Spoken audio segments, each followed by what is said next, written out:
Baiklah, assalamualaikum warahmatullahi wabarakatuh. Di sini saya akan menjelaskan materi lanjutan tentang GIS. Histori GIS. Pada awalnya, peminat, pengguna, pembuat peta analog dan digital berasal dari berbagai kalangan di sekitar bidang-bidang militer, urusan pendaftaran tanah, dinas survei, dan pemetaan. Perbedaan analog dan digital tersebut adalah analog dahulu berupa hard copy dan digital sekarang sudah menggunakan soft copy.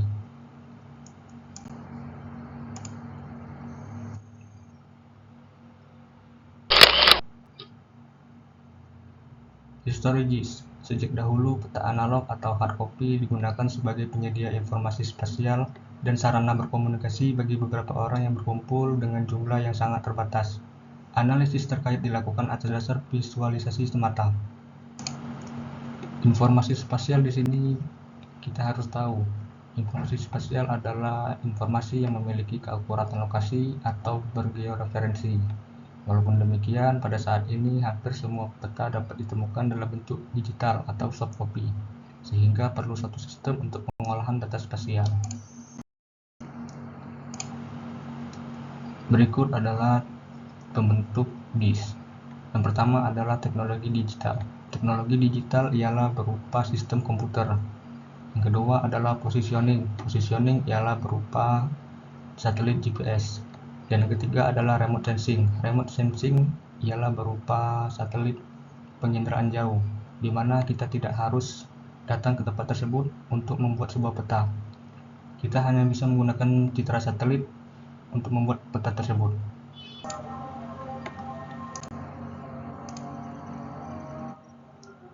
Selanjutnya ada teknologi perolehan data spasial.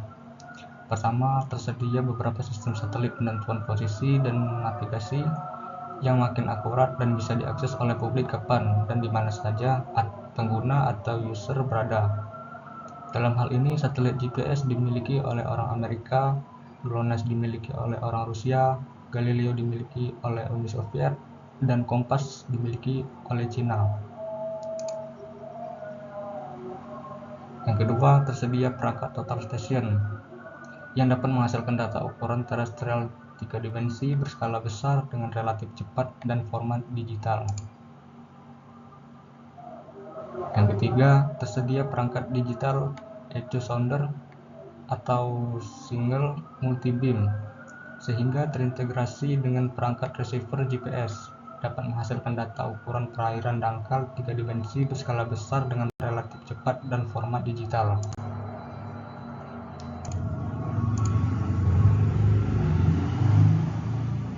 Yang keempat, tersedia sensor-sensor atau termasuk radar atau kamera yang beresolusi tinggi yang dapat menghasilkan data spasial 3 dimensi yang akurat dalam format digital.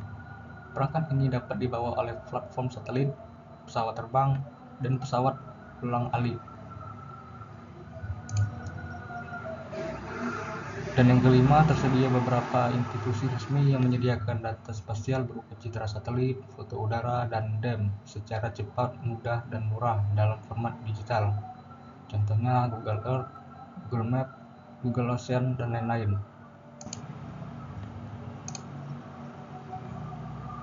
Yang keenam, tersedia teknologi pendukung perangkat keras dan lunak, telekomunikasi, dan jaringan internet yang makin canggih. Oke, selanjutnya di sini ada gambar kapal yang sedang men-scan di bawah permukaan laut.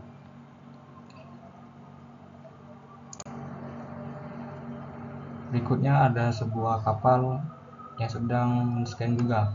Bedanya ini laut dalam. Perbedaannya ada di warna. Warna laut ini biru tua atau biru pekat, yang dimana itu artinya laut dengan kedalaman yang sangat dalam. Di sini ada LiDAR, Light Detection and Ranging. Pesawat LiDAR tersebut dipasang 3 komponen. Yang pertama adalah GPS. Yang kedua ada IMU atau Inertial Measurement Unit. Dan yang ketiga adalah laser scanner. Di sini GPS berfungsi untuk menandai titik-titik mana yang ingin dibuat peta. Ilmu di sini berfungsi sebagai untuk menstabilkan titik-titik yang dipetakan agar akurat sesuai dengan lokasi. Yang ketiga, laser scanner berfungsi untuk memfoto bagian daerah mana yang ingin dipetakan.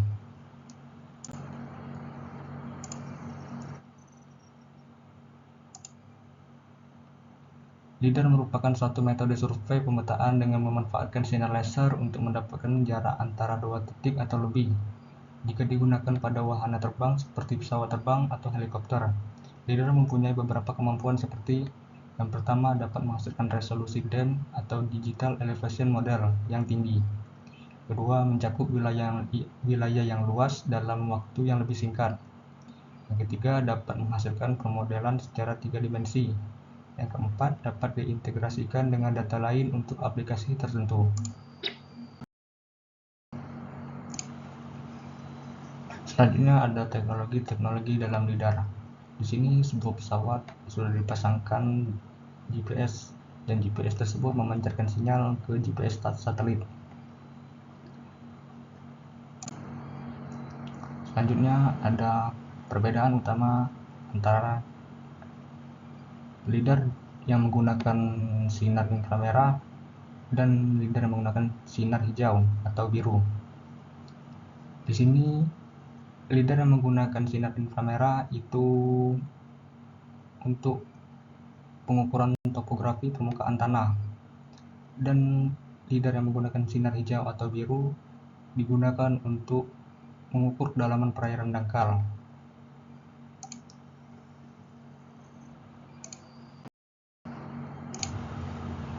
Baiklah, di sini ada jalur pesawat LIDAR yang berawal dari Beringin Airport yang menuju ke titik-titik ini. Titik-titik ini akan dibuat atau di-scan menggunakan LIDAR. Selanjutnya ini adalah bagian dari titik-titik tersebut. Dan ini sangat banyak sekali. Dari yang kita lihat, titik-titik ini hasil dari scan yang digunakan oleh LIDAR.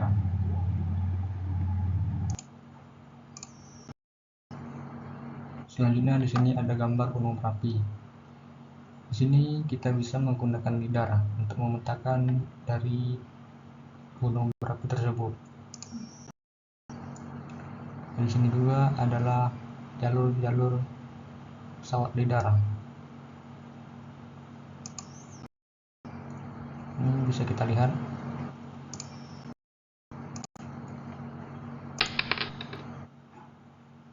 Selanjutnya ini ada satelit GPS, GLONASS, Galileo, dan Kompas. Di sini ada gambar di mana satelit-satelit tersebut berotasi mengikuti arah jalurnya masing-masing. Fotogrametri jarak dekat.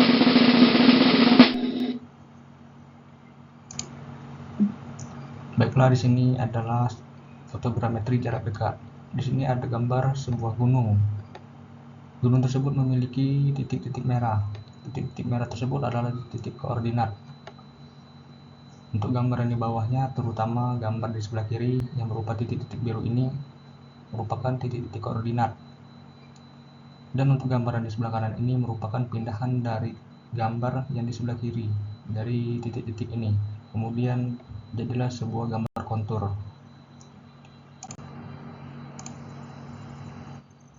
Selanjutnya ada foto udara.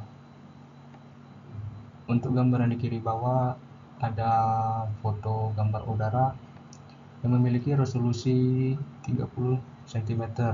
Yang di sebelah kanan itu memiliki resolusi 3 inch.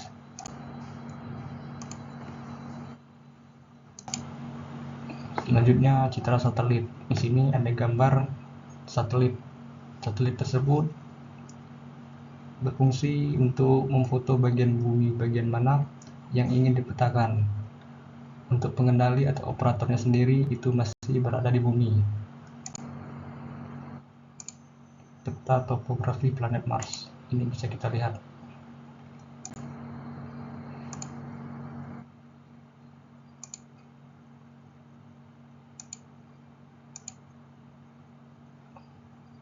Selanjutnya citra satelit.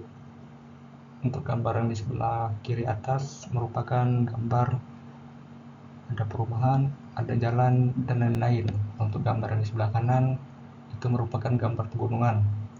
Dan untuk titik merah tersebut adalah titik yang menandai dengan ketinggian yang sangat tinggi atau curam. Kemudian ada oranye, itu agak rendah sedikit, dan kuning itu lebih rendah lagi, dan hijau.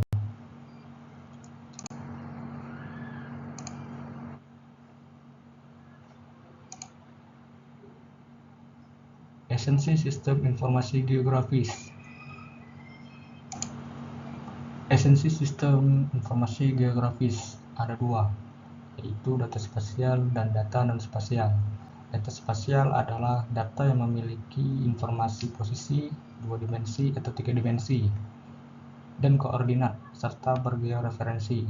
Sedangkan data non-spasial adalah data atribut atau data lanjutan dari data spasial.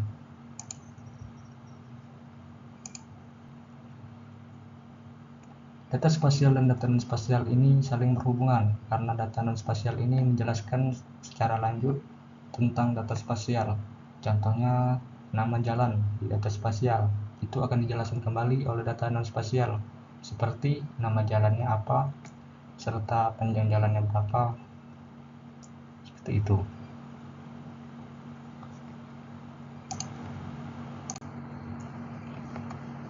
Baiklah, sekian materi dari saya, semoga bermanfaat bagi kita semua.